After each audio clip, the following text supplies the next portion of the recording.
ہم ان دنوں میں کلیسیوں کے خط کا مطالعہ کر رہے تھے اور آج اس بائبل اسٹڈی کا آخری دن ہے، اور یہ خط اتنا خوبصورت ہے کہ اگر ہم اس کی ایک ایک آیت کو اور ایک ایک حصے پر غور کریں تو کافی اس کے لیے وقت چاہیے، لیکن کچھ حصوں کی میں نے زیادہ پہلے باب پر فوکس کیا ان پچھلے 4 ایام میں، لیکن آج میں تیسرے باب کے اس حصے پر آپ کی توجہ جو ہے وہ دلانا چاہتا ہوں۔ رسول نے کلوسے کے ایمانداروں کو اس بات کو ان کو بتایا ہے کہ تم ماضی میں کیا تھے، یعنی مسیح کے بغیر جو تمہاری زندگی ہے وہ کیسی تھی، جس کو وہ پرانی انسانیت بھی کہتا ہے، پرانی زندگی جو گناہ آلودہ ہے، گناہ نے اس کو اپنی لپیٹ میں لے رکھا ہے، ابلیس نے اس پر قبضہ کر رکھا تھا، اور کس طرح سے وہ لوگ جو ہیں وہ اس پرانی انسانیت کے ساتھ زندگی بسر کر رہے تھے، اور اس کی جھلک اس نے پرانی انسانیت کی جو ہے وہ اس حصے میں دی ہے۔ اگر آپ 5ویں آیت سے دیکھیں تو وہ ان گناہوں کی، ان باتوں کی نشاندہی کرتا ہے جو پرانی زندگی کو پیش کرتی ہیں۔ اس میں اس نے 2 قسم کی لسٹ، فہرستیں جو ہیں وہ دی ہیں۔ پہلے فہرست میں وہ جنسی گناہ کی بات کرتا ہے، جس میں حرام کاری ہے، ناپاکی ہے، شہوت، بری خواہش، لالچ، یہ ساری کیا ہے؟ پرانی انسانیت کو یہ باتیں جو ہیں وہ پیش کرتی ہیں کہ کوئی انسان ابلیس، گناہ اور پرانی انسانیت کے قبضے میں ہے۔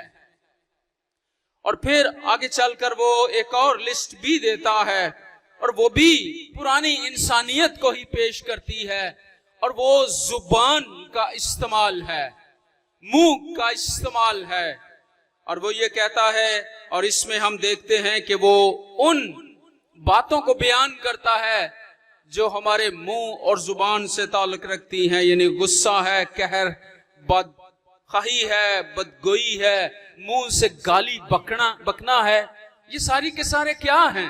یہ منہ کے، زبان کے گناہ ہیں۔ اور اسی طرح سے یعقوب اپنے خط میں بھی اس بات کو بیان کرتا ہے کہ زبان جو ہے وہ جنگل کی طرح آگ لگا دیتی۔ ان دونوں فرشتوں کو بیان کرنے کا جو مقصد ہے رسول کا وہ بڑا واضح ہے کہ یہ پرانی انسانیت ہے، لیکن تم نے پرانی انسانیت کو اتار دیا ہے، تم نے مسیح میں ایک نیا جنم حاصل کیا ہے، تم نئے بن گئے ہو، تمہیں مسیح نے اپنے قیمتی اور پاک لہو سے دھو دیا ہے، پاک کر دیا ہے۔ اسی لیے وہ کہتا ہے تم مقدس ہو، بے عیب ہو، بے الزام ہو۔ کس وجہ سے؟ مسیح کے خون کے وسیلے سے اس نے جو قربانی صلیب پر دی ہے، اور تم ایمان سے اس کے پاس آئے ہو اور اسے قبول کر لیا ہے، اور اس نے تمہاری ساری پرانی انسانیت کے گناہوں کو جو ہے وہ معاف کیا، اور اب وہ بیان کرتا ہے کہ ہاں اب تم نئے بن گئے ہو، لیکن کیسے؟ یہ دنیا، یہ معاشرہ جس میں تم رہتے ہو جانیں گے کہ تم نئے ہو، تم نے نئی انسانیت کو پہن لیا ہے، تم نے اب پرانی انسانیت کو اتار دیا ہے۔ جیسے ہمارا گندا اور بدبودار لباس ہم اتارتے ہیں اور ایک نیا لباس جو ہے وہ پہنتے ہیں، یہی استعارہ جو ہے رسول یہاں پر استعمال کر رہا ہے۔ اس گندے لباس کی طرح سے تم نے پرانی انسانیت کو بھی مسیح میں جو ہے وہ اتار دیا ہے، اور ایک نیا لباس جو ہے نئی انسانیت پہن لیا ہے. لیکن اب جس دنیا میں ہو، جن لوگوں کے درمیان رہتے ہو، جس معاشرے میں ہو، وہ کیسے جانیں گے کہ تم نئے ہو؟ تم نئی انسانیت تم نے پہن لی ہے، تم ایک نئے معاشرے کا حصہ ہو، نئے بن گئے ہو. اور یہ نیا پن تمہاری زندگی سے ظاہر ہوگا، تمہارے کاموں سے ظاہر جو ہے وہ ہوگا. اور وہ نئی انسانیت کو پہلے جب ان کو وہ انٹروڈیوس کراتا ہے 12ویں آیت میں، وہ کیا کہتا ہے؟ پس خدا کے برگزیدوں کا مطلب ہے چنے ہوئے، علیحدہ کیے ہوئے، پاک جو ہے وہ کیے گئے ہو تم. اور وہ کہتا ہے کہ جو پاک ہو، تمہیں مسیح نے دھو دیا ہے اپنے لہو سے، تم اب پاک ہو گئے ہو. اور پھر وہ کہتا ہے کہ تم عزیز ہو، یعنی خدا کے پیارے ہو، خدا تم سے محبت کرتا ہے، تم مقدس ہو، تم برگزیدہ ہو، تم پاک ہو، اور تم کیا ہو؟ تم خدا کے پیارے. اب یہ ساری باتیں نئی انسانیت کی ہیں، نئے لوگوں کی ہیں، مسیحی ایمانداروں کی ہیں، کلیسیا کی ہیں، جو یہ مسیح کے ساتھ جس کا تعلق ہے. لیکن اب اس کو نظر کیسے آنا چاہیے؟ کیسے یہ دنیا دیکھے اور جانے کہ ہم نئے ہیں مسیح کے؟ اور اس بات کو رسول یہاں پر جو ہے وہ زور دے رہا ہے، اور وہ ان باتوں سے پتہ چلے گا جب تم میں دردمندی ہے، مہربانی ہے، فروتنی ہے، حلم ہے، تحمل ہے. اور پھر وہ کہتا ہے جب تم ایک دوسرے کی برداشت کرتے ہو، جب تم ایک دوسرے کو معاف کرتے ہو. یہ اتنی خوبیوں کا وہ ذکر کر رہا ہے کہ ہم ان کا ایک ایک کر کے جائزہ لیں کہ کیا مجھ میں ہے مہربانی، دردمندی ہے، فروتنی ہے، حلم ہے، تحمل ہے، برداشت ہے، محبت ہے.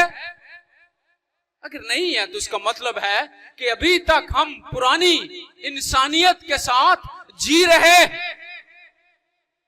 اس لیے مجھے اور آپ کو جب ہم نے اس نئی انسانیت کو پہن لیا ہے، اس نئے لباس کو پہن لیا ہے، تو پھر دنیا میں ہم اس نئی انسانیت کے ساتھ جو ہے وہ جیئیں بھی، زندگی بھی بسر کریں.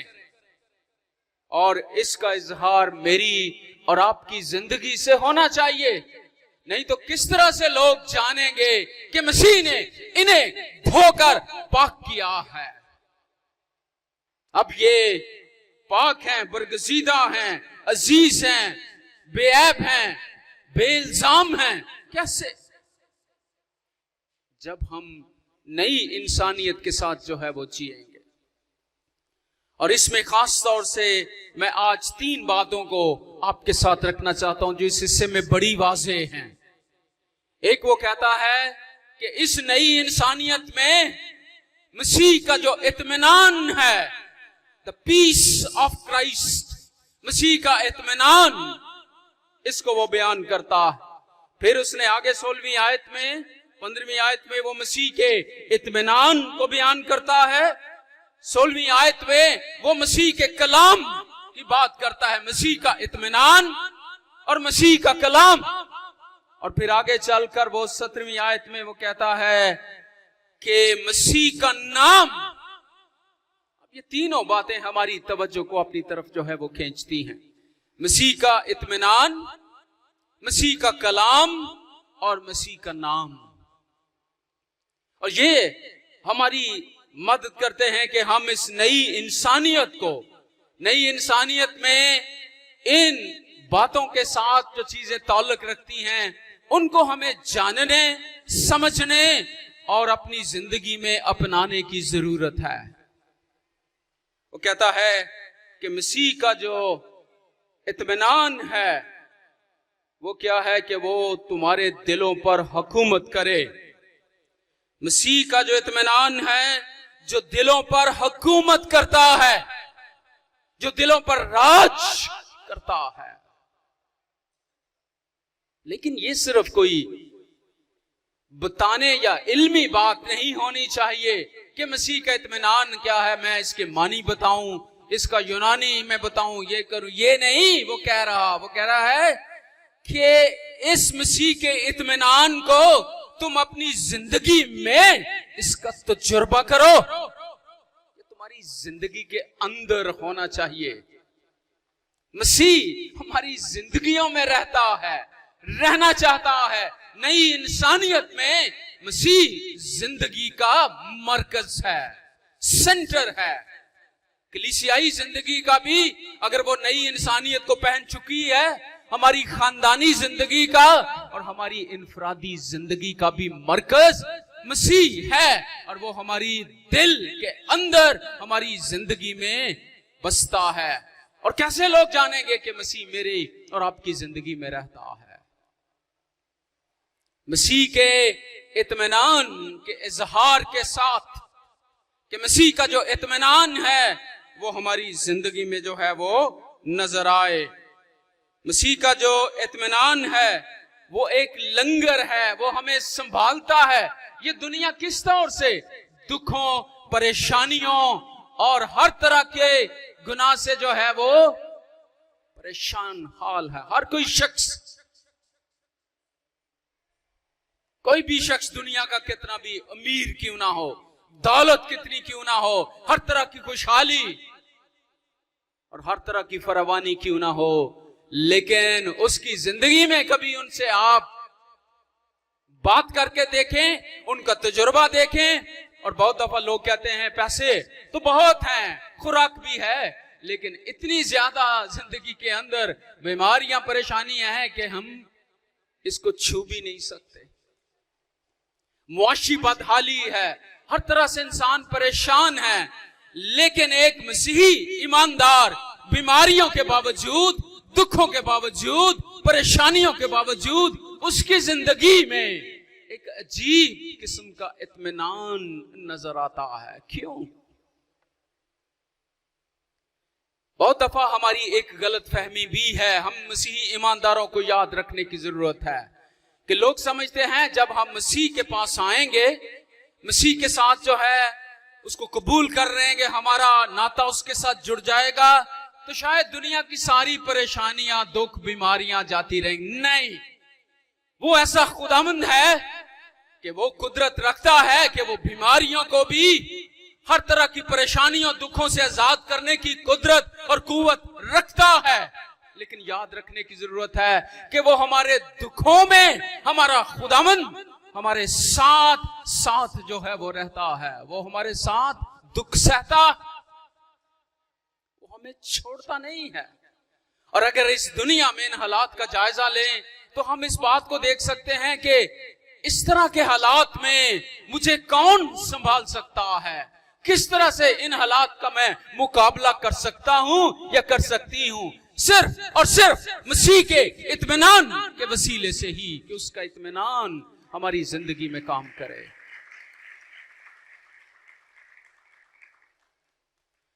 کلیسائی تاریخ میں ایک گواہی پڑھ رہا تھا. شمالی افریقہ میں جب پہلی، دوسری اور تیسری صدی میں بہت زیادہ اعزار رسانی مسیحیوں کو پر آئی، ان کو جانوروں، جنگلی درندوں کے سامنے پھینک دیا گیا، ان کو ان کے سر قلم کر دیے گئے، ان کے اوپر ان کی جائیدادوں کو ضبط کر لیا گیا، ان کی نوکریوں سے ان کو جو ہے وہ برطرف کر دیا گیا، اور ہر طرح سے ان کے لیے مشکل اور پریشانی تھی. اور ایک خاتون ہے جس کا نام پرپیچوا ہے، اس کے بارے میں پڑھ رہا تھا کہ وہ جب اس کو درندوں کے سامنے انہوں نے ڈالنا تھا تو پہلے کچھ لوگ انہوں نے اس کے سامنے ڈالے، اور پھر تاکہ وہ اس کو ڈرائیں اور خوف زدہ کریں اور کہیں کہ دیکھ یہ درندے، یہ جانور جو ہیں کس طرح سے ان کو چیر پھاڑ رہے ہیں لوگوں کو، اور یہ ان کو دیکھ کر ڈر جائے اور مسیح کا انکار کرے. لیکن اس نے کہا کہ جس خداوند کو میں مانتی ہوں، جس کے پیچھے میں چل رہی ہوں، وہ کیا ہے؟ وہ میرے ساتھ دکھ اٹھائے گا. اس نے وعدہ کیا ہے وہ میرے ساتھ.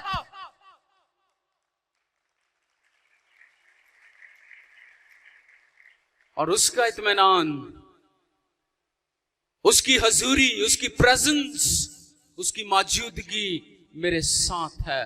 میرا اور آپ کا خداوند جو ہے وہ ہمارے ساتھ دکھ اٹھاتا ہے، اس لیے ہمیں جو ہے وہ اطمینان ہے. ساؤل جب یروشلم سے دمشق کی طرف کلیسیا کو ستانے کے لیے، مسیحی ایمانداروں کو پکڑنے مارنے کے لیے جا رہا ہے، تو مسیح نے کیا کہا اسے یہ نہیں کہا کہ اے ساؤل تو میرے لوگوں کو، ایمانداروں کو کیوں ستاتا ہے. اس نے کیا کہا؟ اے ساؤل تم مجھے کیوں ستاتا. میرا اور آپ کا خداوند اگر ہم دکھوں میں سے گزرتے ہیں تو وہ ہمارے ساتھ گزرتا ہے. اس لیے اس کا اطمینان جو ہے وہ ہمارے ساتھ رہتا ہے، کیونکہ وہ ہماری زندگی میں وہ ہمیں سنبھالنے پر قدرت رکھتا. اور یہ جو اطمینان ہے، اس کے لیے خداوند نے یہ کہا کہ یہ دنیا نہیں دے سکتی. یہ اطمینان جو ہے دنیا نہیں دے سکتی. اس نے کہا میں تمہیں اپنا اطمینان دیے جاتا ہوں، یوحنا 14واں باب. اور ایسا اطمینان جو دنیا نہیں دے سکتی ہے. یہ اطمینان کا تجربہ ایک مسیحی ایماندار رکھتا ہے. یہ اسی کو تجربہ ہے جس نے مسیح کو اپنی زندگی میں آنے کی دعوت دی ہے. جس کی زندگی میں مسیح ہے وہی اس اطمینان کا تجربہ رکھتا ہے یا رکھتی ہے، اور وہی اس اطمینان کو دوسروں تک بانٹنے کی قدرت رکھتی ہے.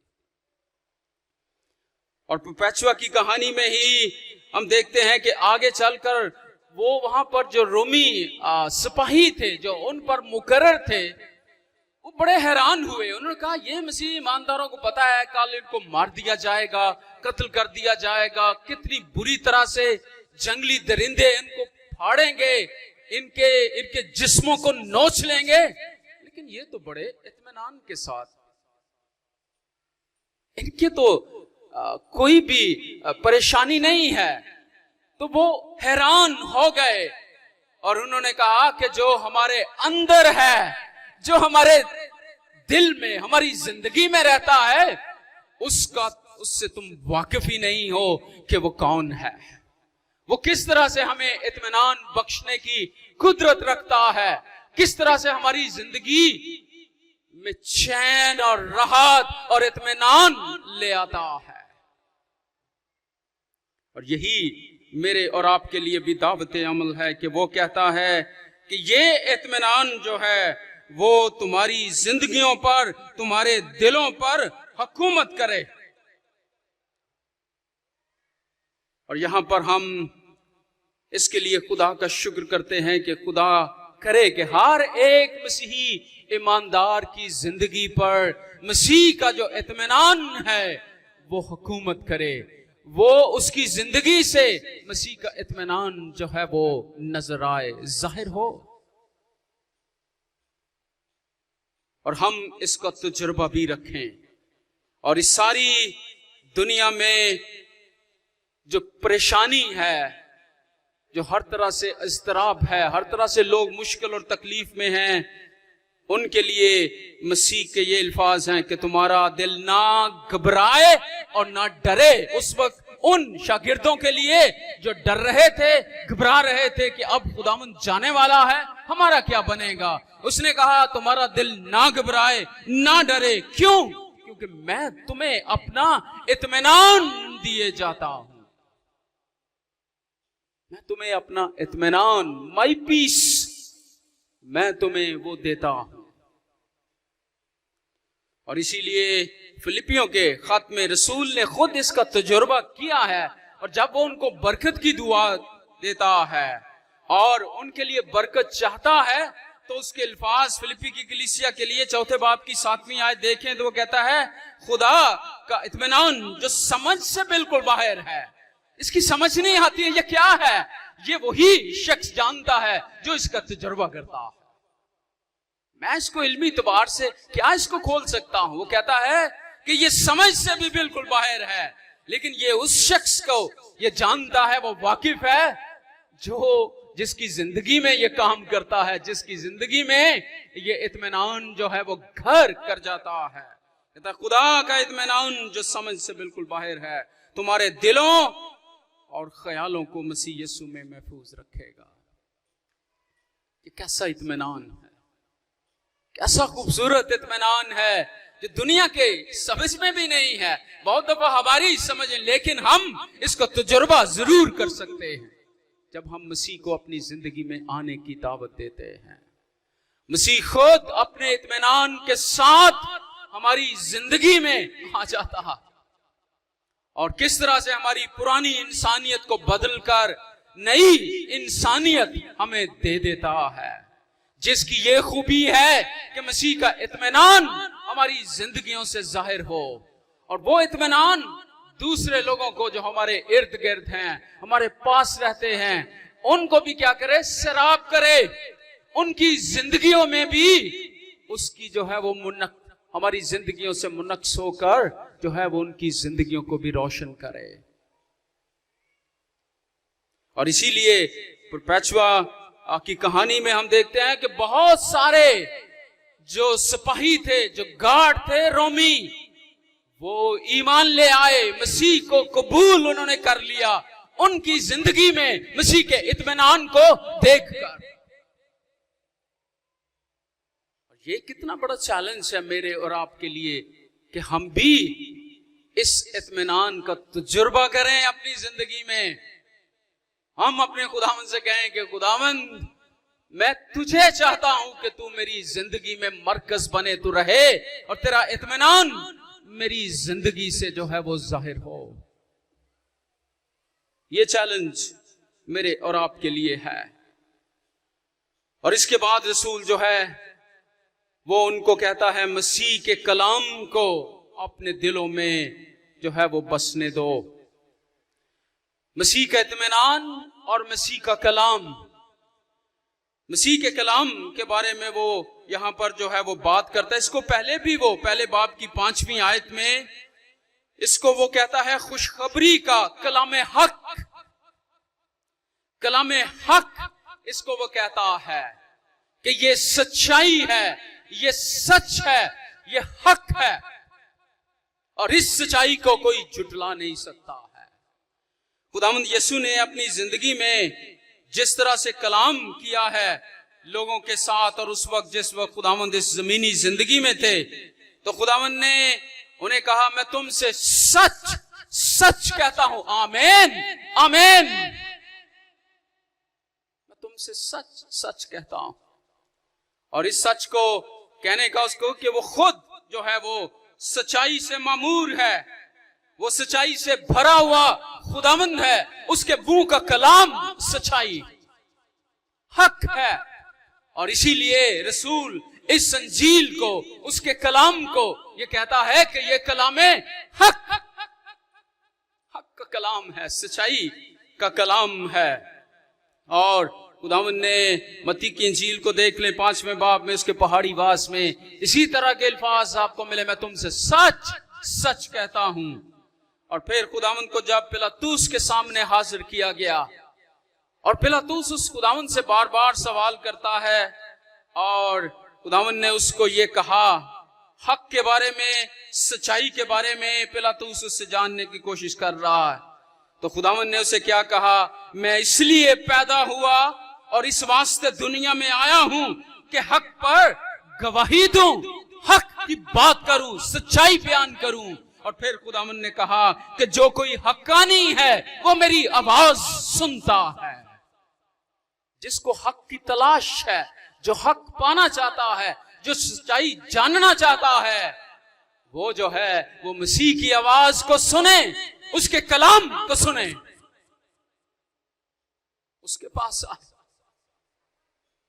کیونکہ وہ خود جو ہے حق ہے، سچائی ہے۔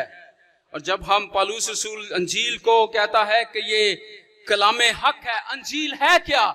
انجیل اس مسیح کے بارے میں ہے جو خود کلام حق ہے، اس لیے انجیل بھی کلام حق ہے، کیونکہ یہ اس حق کی گواہی دیتی ہے جو اپنی ذات میں سچائی، اور اس لیے رسول اس کو کہتا ہے کہ مسیح کے کلام کو تم اپنے دلوں میں جو ہے وہ کثرت سے بسنے دو، کیونکہ یہ سچائی ہے۔ اور جب سچائی ہماری زندگی میں آتی ہے تو ہر طرح کے جھوٹ، ہر طرح کی لعنت اور ہر طرح کی برائی کو جو ہے وہ ہم سے دور کرنے کی جو ہے وہ قدرت رکھتی ہے۔ اور اس لیے رسول جو ہے یہ کہتا ہے کہ تم اس کلام حق کو اپنی زندگی میں جو ہے وہ بسنے دو۔ اس وقت ان ایمانداروں کے پاس تو اس طرح بائبل مقدس لکھی ہوئی، خاص کر نیا عہد نامہ، تو ان کے پاس نہیں تھا۔ انہوں نے ایپفراس کے وسیلے سے وہ انجیل، وہ سچائی، مسیح کا کلام سنا، اور پھر انہوں نے اپنے دلوں میں اس کو بٹھا لیا، وہ رچ گیا ان کی زندگی میں، انہوں نے اس کو ایک طرح کی ان کی زندگی کا حصہ بن گیا۔ آج شاید ہمارے پاس لکھا ہوا کلام تو ہے، لیکن یہ کلام کہاں تک میری اور آپ کی زندگی میں جو ہے وہ رہتا ہے، وہ گھر کرتا ہے، اور اسی لیے وہ کہتا ہے اس کلام کو بسنے دو اپنی زندگی میں۔ اور یہ سچائی جو ہے یہ ہماری زندگی میں جو ہے وہ نظر آنی چاہیے، اگر اس کا کلام ہماری زندگی میں ہے۔ اور اس طرح سے رسول جو ہے وہ ان کی مدد کرتا ہے کہ اس کلام کو اپنی زندگی میں جو ہے وہ بسنے دو۔ اور اس بات کو یاد رکھنے کی ضرورت ہے کہ آج اگرچہ میں یہاں سے کلام پیش کر رہا ہوں یا دوسرے خادم یا اور خدا کے لوگ، لیکن بہت دفعہ ہم یہ جانتے ہیں کہ یہ کلام شاید چند لوگوں کے لیے ان کی ذمہ داری ہے۔ نہیں، یہ ہر ایک مسیحی ایماندار کے لیے ہے، ہر ایک کے لیے۔ اور رسول یہاں پر سب ایمانداروں کو دعوت عمل دیتا ہے، ان کو کہہ رہا ہے کہ ہر ایک مسیحی ایماندار کی زندگی میں کلام حق، مسیح کا کلام جو ہے وہ اس کو بسنا چاہیے، کثرت کے ساتھ گھر کرنا چاہیے۔ اور آپ کلیسیائی تاریخ اٹھا کر دیکھ لیں، 500 عیسوی سے لے کر تقریباً 1500 عیسوی تک یہ 1000 سال بنتا ہے، بہت لمبا عرصہ ہے۔ اور اس کو کہتے ہیں تاریخ، کلیسیائی تاریخ کا جو ہے وہ تاریک دور، اندھیرے کا دور۔ کیوں؟ اس کی سب سے بڑی وجہ یہ تھی کہ کلام حق، کلام لوگوں کے پاس ان کی زبان میں نہیں تھا، لوگ اس کو پڑھ نہیں سکتے تھے، اس کو سمجھ نہیں سکتے تھے۔ وہی لوگ، اور وہ زیادہ پادری، بشپ اور فادر جو لاطینی زبان جانتے تھے، باقی لوگوں کو تو کوئی سمجھ نہیں آتی تھی کہ خدا کا کلام کیا ہے، کلام حق کیا ہے، انجیل کی سچائی کیا ہے۔ کس طرح سے ان کی زندگیاں مسیح میں استوار ہوں گی، کس طرح سے وہ مسیح میں ترقی کریں گے جب وہ اس کلام کے ساتھ اپنا تعلق ہی نہیں جوڑتے جو کلام حق۔ اس لیے یہ سب کے لیے ہے۔ اور پھر کچھ ایسے لوگ بھی کلیسیا میں اٹھے جنہوں نے کہا کہ نہیں، لوگوں کو خدا کے کلام کے ساتھ جوڑو کہ وہ سیکھیں، جانیں کہ یہ کلام مسیح کے بارے میں کیا کہتا ہے، سچائی کیا بیان کرتا ہے، ہم سے کیا تقاضا کرتا ہے۔ اور انہوں نے جب اس کو ترجمہ کرنے کی کوشش کی تو ان کو زندہ جلایا گیا، ان کو سزائیں دی گئیں، لیکن وہ حق پر کھڑے رہے۔ اور ولیم ٹنڈیل کو دیکھ لیں کہ اس کو جب جلایا جا رہا تھا تو اس نے ایک دعا کی، اس نے کہا کہ آئے خداوند تو ان کی آنکھوں کو کھول تاکہ یہ جانے کہ کیا ہے۔ رومی سپاہیوں ان کو نہیں، اس وقت وہ کلیسیا کے ان لیڈرز کو جو اس کے کلام کا ترجمہ نہیں ہونے دیتے، وہ اس پر اپنی اجارہ چاہتے تھے کہ صرف ہم پڑھیں، ہم جانیں، اگر کسی کو پوچھنا ہے تو ہمارے پاس آئیں۔ لیکن نہیں، خدا کا کلام سب کے لیے ہے، سب کو پڑھنا چاہیے، کیونکہ یہ کلام حق ہے، یہ سچائی ہے، اور اس سے سب کو واقفیت ہونی چاہیے جو بھی مسیح کا پیروکار ہے، تاکہ ہم دنیا کے لیے نور اور روشنی کا جو ہے وہ کام کر سکیں۔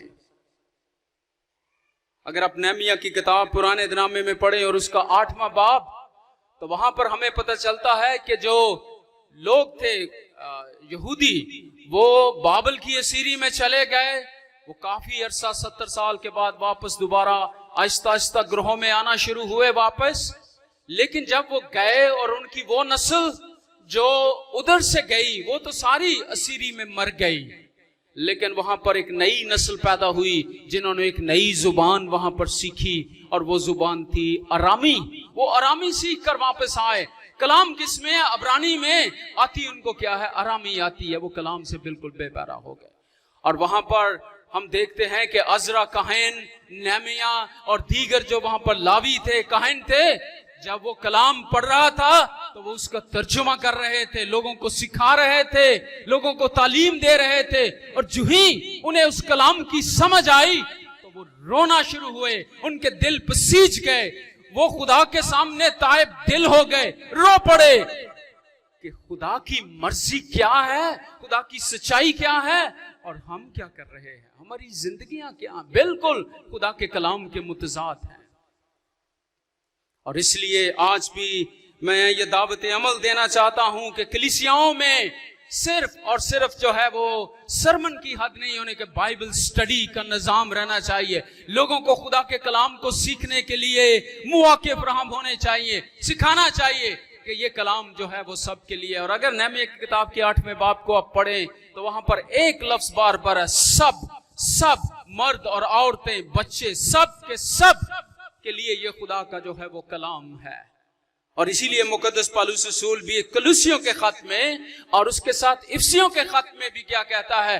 آئے شوہرو، آئے بیویوں، آئے مالکوں، آئے نوکروں، آئے اولاد والوں، آئے بچوں، سب کے لیے، بیویوں، شوہروں، مالکوں، نوکروں، والدین، بچوں کے لیے، سب کے لیے یہ کلام حق ہے۔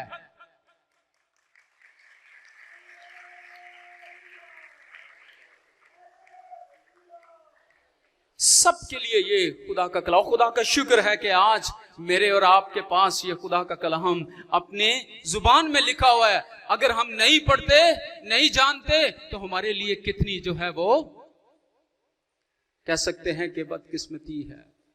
کلام ہمارے ہاتھوں میں، پھر بھی ہم کلام سے بے بھرا ہیں۔ اور جو لوگ تعلیم یافتہ نہیں، اس کو پڑھ نہیں سکتے، بہت سارے لوگ ان کے قریب ہیں جن کی یہ ذمہ داری ہے کہ ان کو پڑھ کر سنائیں، ان کو کلام حق بتائیں کہ اس کلام میں کیا لکھا ہوا ہے۔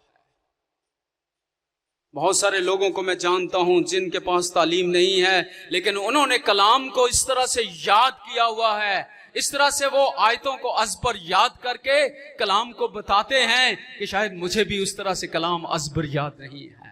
حیران ہو جاتے ہیں ان کی لگن خدا کے کلام کے لیے کہ 119 زبور ایک شخص نے مجھے سنا، اتنا لمبا زبور ہے، ایک ایک آیت، ایک ایک لفظ اس نے اس طرح یاد کیا ہوا تھا کہ کوئی غلطی کے بغیر اس نے پورا 119 زبور جو ہے وہ زبانی سنایا۔ پہلے بچوں کے مقابلے شاید سیالکوٹ کنونشن میں ابھی بھی ہے۔ کیوں؟ کلیسیا میں یہ سارے انتظام تھے کہ خدا کا کلام ان کی زندگیوں میں گھر کر جائے، سرایت کر جائے۔ اور یہ چیلنج آج میرے لیے بھی ہے، ہم سب کے لیے ہے کہ ہم اس کلام کے قریب آ جائیں، کیونکہ یہ کلام سچائی ہے، حق ہے، اور اس کلام کے وسیلے ہم دوسروں کی جو ہے وہ مدد کر سکتے۔ اور اس لیے وہ کہتا ہے کہ یہ تمہارے دلوں پر حکومت کرے، یہ کلام تمہاری زندگی جو ہے ہر طرح سے جو ہے وہ اس کے اوپر جو ہے وہ اس کو گھیر لے، اور کلام ہماری زندگی کو جو ہے وہ تبدیل کر کے رکھ دیتا ہے، اس کی قدرت ہے۔ اور تیسری اور آخری بات جو میں اس کے ساتھ ختم کرنا چاہتا ہوں، ہمارا وقت ہو رہا ہے، اور وہ کہتا ہے مسیح کا نام، مسیح کا اطمینان، مسیح کا کلام، اور پھر وہ کہتا ہے کہ مسیح کا نام۔ اور اس نام کے تعلق سے وہ کہتا ہے اور کلام یا کام جو کچھ بھی کرتے ہو وہ سب خداوند یسوع کے نام سے کرو، اور اسی کے وسیلے سے خدا باپ کا شکر بجا لاؤ۔ اس نام کو وہ بیان کرتے ہوئے ہماری توجہ جو ہے وہ اس طرف دلاتا ہے کہ یہ نام جو ہے وہ کیا ہے،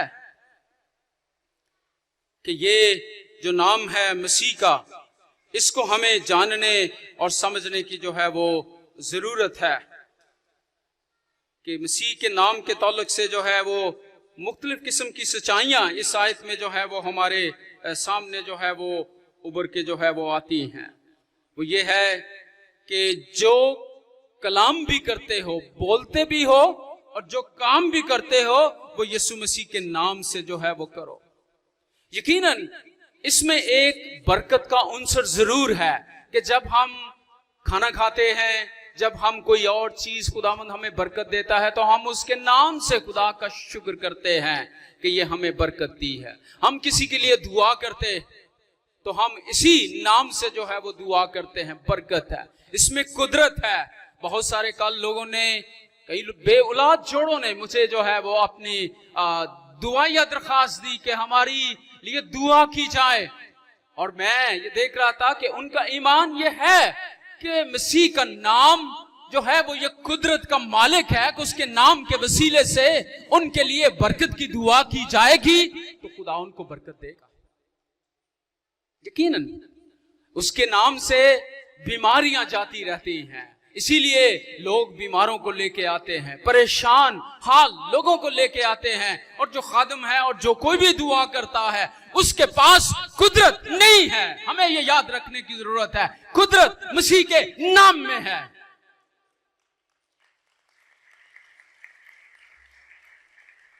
اور اس لیے میں اس بہن کو یہ کہہ رہا تھا کہ آپ بھی دعا کریں، میں بھی مسیح کے نام کے وسیلے سے دعا کروں گا، آپ کے پاس بھی یہ حق ہے کہ آپ بھی مسیح کے نام کے وسیلے سے اپنے لیے بھی اور دوسروں کے لیے بھی دعا کریں۔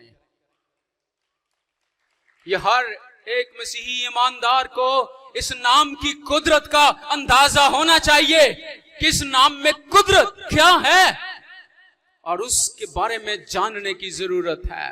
شاید ایک بچہ بھی مسیح کے نام میں دعا کرے، اس کو بھی یہ پتا ہونا چاہیے کہ اس نام میں قدرت ہے، اور ہر ایک کو مسیح کے پاس اور دعا جو ہے وہ مسیح کے نام میں ہی کرنی چاہیے، کیونکہ اسی میں قدرت اور طاقت ہے۔ اور اس لیے مجھے اور آپ کو یاد رکھنا چاہیے کہ یہ نام جو ہے کتنی قدرت کا جو ہے وہ مالک ہے۔ اس نام کے وسیلے سے جو ہے وہ بدرو گرفتہ آزاد ہو جاتے ہیں، بیماریاں جاتی رہتی ہیں، لوگوں کو جو ہے بھانچ پن ان کا جاتا رہتا ہے، جو کچھ بھی ہے یہ برکت ہے اور اس نام کی قدرت ہے۔ لیکن اس کے ساتھ رسول اس بات کی طرف بھی ہماری توجہ دلاتا ہے کہ جو کام بھی کرو وہ بھی اسی نام سے کرو۔ اب جب ہم مسیح کے نام سے جو کام بھی کرتے ہیں، جس شعبے میں بھی خداوند نے ہمیں رکھا ہے، ہم استاد ہیں، ٹیچر ہیں، نرس ہیں، کوئی بھی کام کرتے ہیں، کوئی کیشیئر ہے، کوئی بھی ہے، تو یہ جان کر کرنا چاہیے کہ ہم خداوند یسوع کے نام سے کرتے ہیں۔ اگر ہم پیسوں میں بددیانتی کرتے ہیں تو کس کے نام کی تکفیر کر رہے ہیں؟ اگر ہم اپنے کام میں خیانت کرتے ہیں تو کس کے نام کی تکفیر ہو رہی ہے؟ کیونکہ رسول کہتا ہے کہ اس نام سے ہر ایک کام کرو۔ اس لیے مسیحی ایمانداروں کے لیے یہ بہت بڑی گواہی اس ملک میں ہے اور ہونی چاہیے۔ اور کبھی شاید اس طرح سے تھا کہ کوئی بھی کراچی میں نے بہت زیادہ دفعہ اس بات کو سنا کچھ سال پہلے کہ جی جو بھی کاروبار کرنے والے لوگ ہیں وہ پیسے کا حساب کتاب کے لیے کوئی مسیحی ڈھونڈتے ہیں۔ کیوں ڈھونڈتے ہیں جی؟ یہ خیانت نہیں کرتے، یہ جھوٹ نہیں بولتے، یہ چوری نہیں کرتے، یہ برا کام نہیں، اس لیے ہمیں کوئی مسیحی اس پیسے میں۔ لیکن آج شاید یہ گواہی نہیں رہی ہماری۔ مسیحی ایمانداروں کو یہ جاننے کی ضرورت ہے کہ ہم جو کام بھی کریں وہ مسیح کے نام سے کرتے ہیں، اور اگر خیانت ہے، بددیانتی ہے، ہمارے کام میں جھول ہے، چوکیدار ہے، تو وہ یہ جان کر کرے کہ میں مسیح کے نام سے کام کرتا ہوں، وہ میرا مالک ہے اور میں اس کے سامنے جواب دہ ہوں، اس کے سامنے اکاؤنٹیبل ہوں۔ کتنی بھی بڑے عہدے سے لے کر نیچے تک کوئی بھی کام ہے، سب کام مسیحیوں کو یہ یاد رکھنے چاہیے کہ وہ مسیح کے نام سے ہیں، اور اگر ہم نے اپنے کام میں کوئی بھی خیانت کی تو اس سے مسیح کے نام کی تکفیر ہوگی، بے عزتی ہوگی مسیح کے نام کی۔ اس لیے مجھے اور آپ کے لیے یہ کتنا بڑا جو ہے وہ چیلنج ہے کہ ہم جو کام بھی کریں وہ مسیح کے نام سے کریں، تاکہ لوگ جب ہمارے کاموں کو دیکھیں تو وہ مسیح کے نام کی جو ہے وہ تعریف کریں، اس کے نام کو عزت اور جلال دیں۔ آج اخبارات دیکھ لیں اٹھا کر، جہاں پر بہت زیادہ جرائم ہیں، بری چیزیں ہیں، ہر طرح کی ہیں، اور جب میں اخبار پڑھتا ہوں تو میں کوئی نہ کوئی دو تین نام اس میں مسیحیوں کے بھی آ جاتے ہیں۔ اتنے بڑے ملک میں ہماری تھوڑی تعداد ہونے کے باوجود یہ ہے کہ ہماری جو کلیسیائی زندگی ہے، معاشرتی زندگی ہے، اس میں سلجھاؤ نہیں ہے، اس طرح سے مسیح کے نام کی جو ہے وہ عزت اور تعریف نہیں ہے، کیونکہ ہم اپنے کاموں سے، اپنی زندگی سے مسیح کو پیش نہیں کر سکے۔ کتنا بڑا چیلنج ہے، کتنا بڑا جو ہے ہمارے لیے جو ہے وہ سوچنے کا مقام ہے کہ ہم مسیح کے نام سے جو ہے یہ کام کریں تاکہ مسیح کے نام کو جو ہے وہ عزت اور جلال ملے۔ اور بہت دفعہ ہم مسیحی صرف گرجا گھر کی چار دیواری کے اندر ہیں۔ ہماری مسیحیت حقیقت میں جب ہم عبادت سے اٹھ کر باہر جائیں گے، پھر ہماری مسیحیت کا پتہ چلے گا کہ ہم کتنے مسیحی ہیں، ہم کس نام سے کہلواتے ہیں۔ ہماری 24 گھنٹے کی مسیح کے ساتھ کمٹمنٹ ہے، تھوڑے وقت کے لیے نہیں کہ میں خداوند تیرے ساتھ اتنے وقت کے لیے وفادار ہوں، اس سے باہر گیا تو میری تیرے ساتھ کوئی وفاداری نہیں ہے۔ ایسی کمٹمنٹ خداوند نہیں چاہتا۔ خداوند پوری زندگی کی کمٹمنٹ ہمارے ساتھ چاہتا ہے، کیونکہ وہ خود ہمارے ساتھ جو ہے وہ وفادار ہے۔ اس نے یہ نہیں کہا کہ اس لمحے تو اندر ہے، تو میرے ساتھ وفادار ہے، میں ہوں۔ وہ ہمارے ساتھ ہر لمحے، ہر وقت، ساری زندگی کے لیے وہ وفادار ہے، اور اسی وفاداری کا وہ ہم سے تقاضا کرتا ہے کہ ہم نے بھی اپنے کام کے ساتھ اپنے خداوند کو جو ہے وہ پیش کرنا ہے، اپنی زندگی سے مسیح کو جو ہے وہ پیش کرنا ہے۔ اس خطے میں آپ 19ویں صدی دیکھ لیں، 20ویں صدی کا آغاز دیکھ لیں، مسیحیت کیسے پھیل رہی تھی، اور جہاں پر یہ خیمہ ہے شمالی ہندوستان میں، پہلی دفعہ جو ہم جدید مسیحیت ہے اس دنیا، خاص کر اس خطے میں، پہلی مسیحیت جو پہلی صدی کی تھی، وہ تو کسی طرح سے وہ یہاں سے فیڈ ہو گئی، اور اسی جگہ سے اس مسیحیت کا جو ہے وہ آغاز ہوا، اور کس طرح سے لوگ جوک مسیح کے پاس آنے لگے۔ اور بہت دفعہ ہم سوچتے ہیں کہ شاید مشنریز نے، انہوں نے بڑا کام کیا، انگریز آئے، سب کچھ، لیکن یاد رکھنے کی ضرورت ہے کہ جنہوں نے انجیل کو، مسیح کے نام کو چکھ لیا، ان لوگوں نے جا کے مسیح کو پیش کیا اپنے کاموں سے، اپنی زندگی سے۔ اور ایک شخص ہے ویسکم پکٹ، اس نے کلیسیائی تاریخ میں بہت سارے لوگ اینڈریو گورڈن کو جانتے ہیں، جو یہاں پر اسی جگہ پر وہ آ کر انہوں نے مشن سٹیشن لگائے اور انجیل وہ پھیلانے لگے۔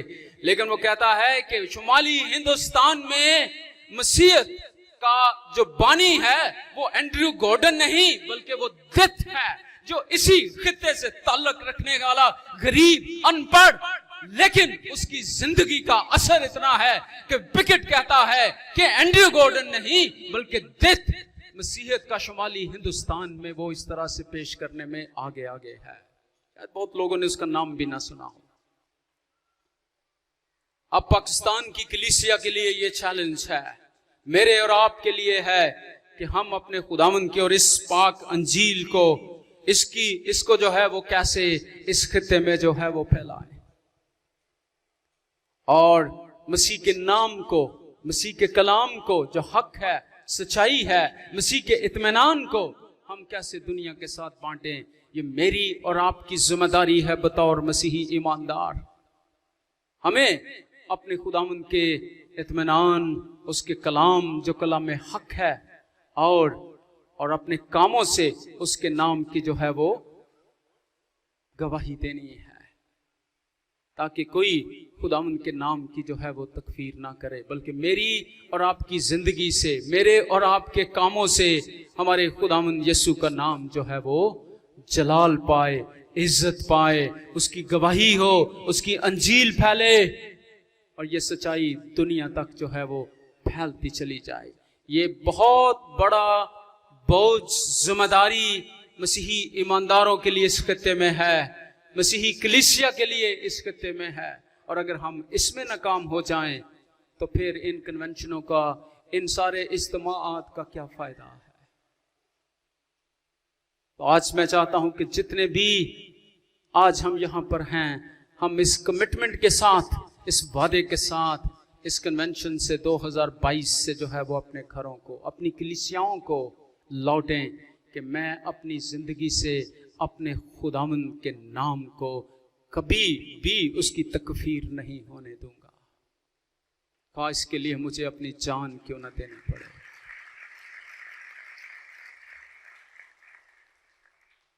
اسی چیلنج کے ساتھ آئیے ہم اپنے سروں کو جھکائیں اور دعا مانگیں۔